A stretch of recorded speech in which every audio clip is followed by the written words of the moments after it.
নমস্কার বন্ধুরা, সবাইকে শুভ সকালের অনেক অনেক শুভেচ্ছা। শুভ বিবাহের আজকের পর্বের রিভিউ নিয়ে আমি পৌঁছে গেছি তোমাদের সামনে।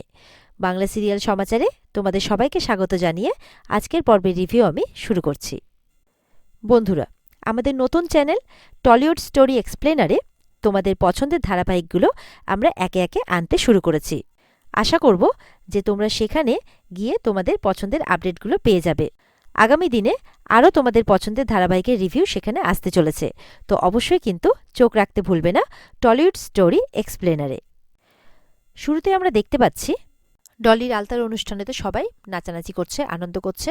সেই সময় কিন্তু তেজ আসে সুধার কাছে আলতা নিয়ে। সুধা মনে মনে তখন বলছে, যাক, বাবুর মন গলেছে তবে। এবার সেই মুহূর্তে কিন্তু সুধার ফোনটাও বাজছে ওদিকে, আর ঝিনুক সেটা শুনতে পেয়ে তো দিদির কাছে নিয়ে এসেছে যে দেখ তোর ফোন এসেছে। তখন সুধা দেখছে বিচ্ছু এতবার ফোন করেছে, তারপর বিচ্ছুর সাথে কথা বলছে।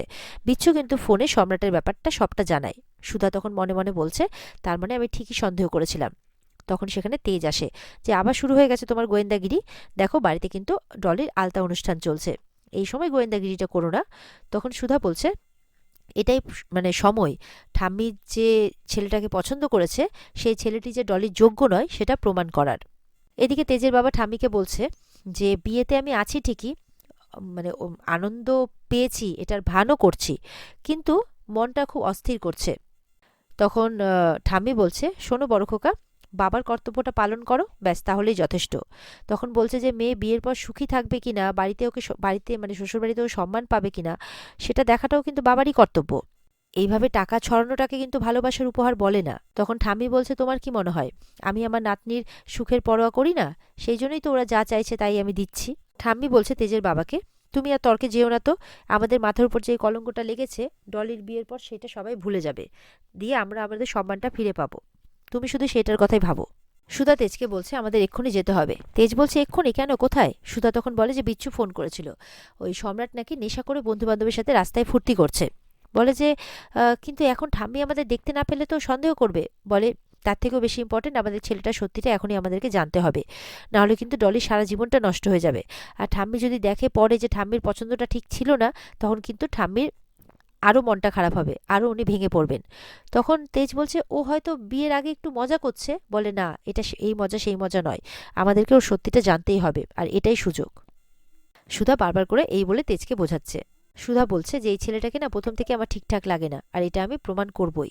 ওদিকে তো ডলির মা বলছে, তেজের মা, যে আমার মেয়েটা, এত ছোট্ট মেয়েটা এখন একজনের বাড়ির বউ হবে, বাড়িটাতে গিয়ে বাড়িটাকে আলো করে রাখিস কেমন মা, এই বলে আলতা পরাতে শুরু করে।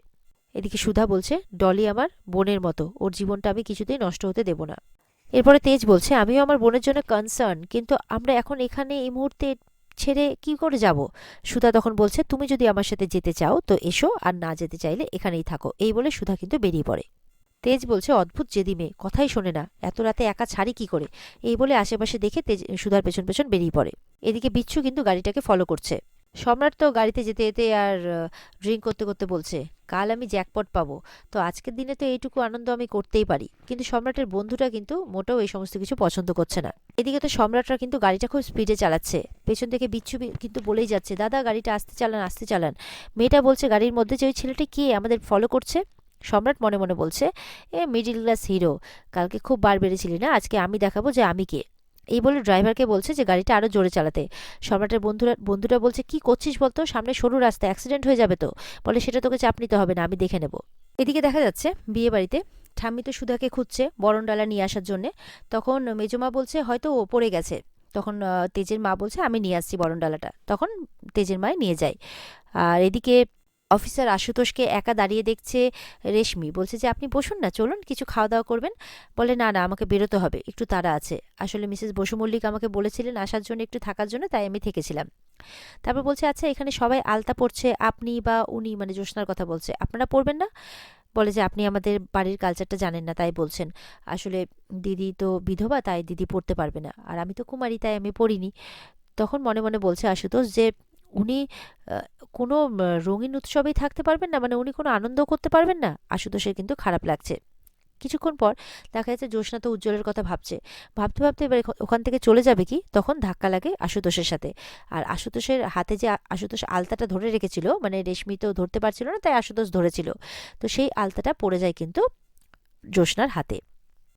জ্যোৎস্না তো তখন অবাক হয়ে আশুতোষের দিকে দেখতে থাকে, আশুতোষও কিন্তু এই ব্যাপারটা দেখে হাসছে।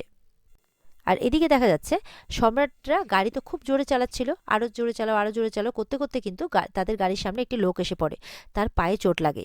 তখন তো রাস্তার লোকজন তাদেরকে নামিয়ে সবাইকে মারতে থাকে। বিচ্ছু তখন এগিয়ে আসে, বিচ্ছু বলছে যে ছেড়ে দিন ছেড়ে দিন দাদা, আইন আপনি নিজেদের হাতে নেবেন না, ছেড়ে দিন। এই বলে কিন্তু ওদিকে সম্রাটদেরকে থানাতে ধরে নিয়ে যাওয়া হয়েছে।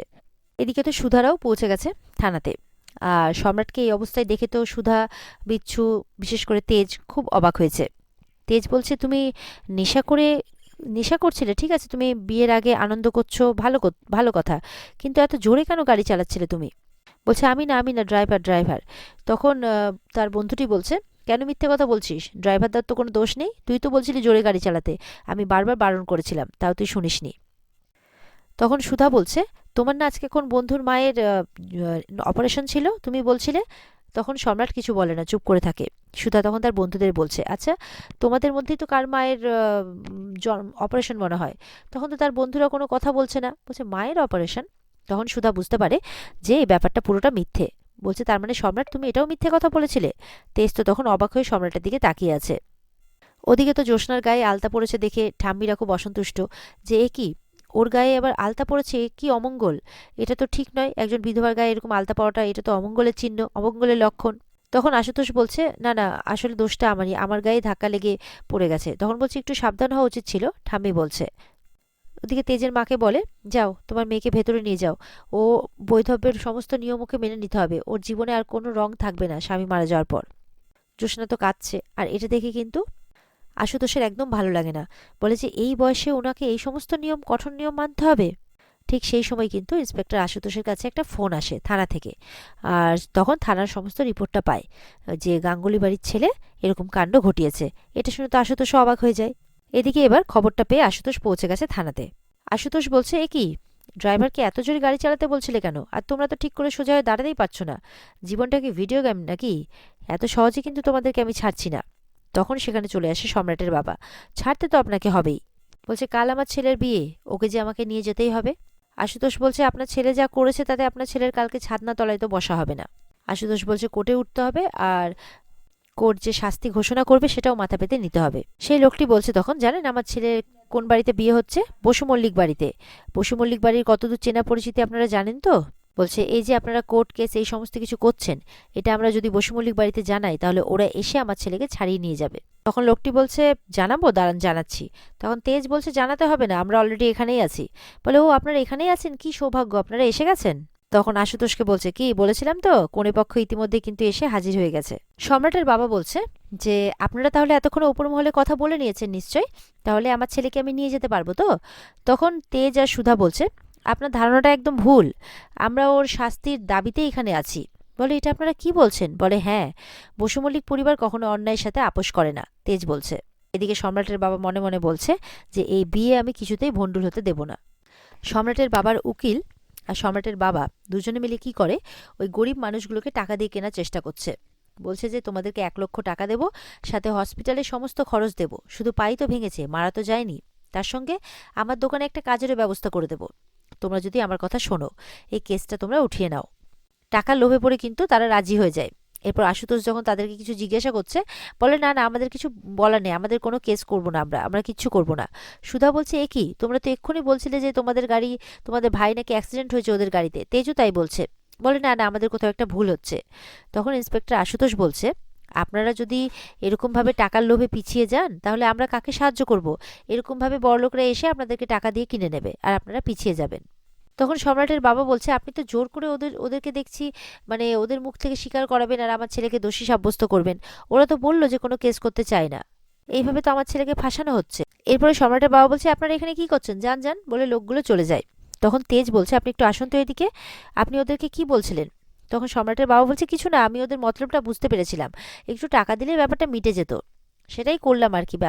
মানে ব্যাপারটা শুধু শুধু এত বড় করার কোনো মানেই হয় না। সুধা বলছে, এটাকে আপনি ছোট ব্যাপার বলছেন?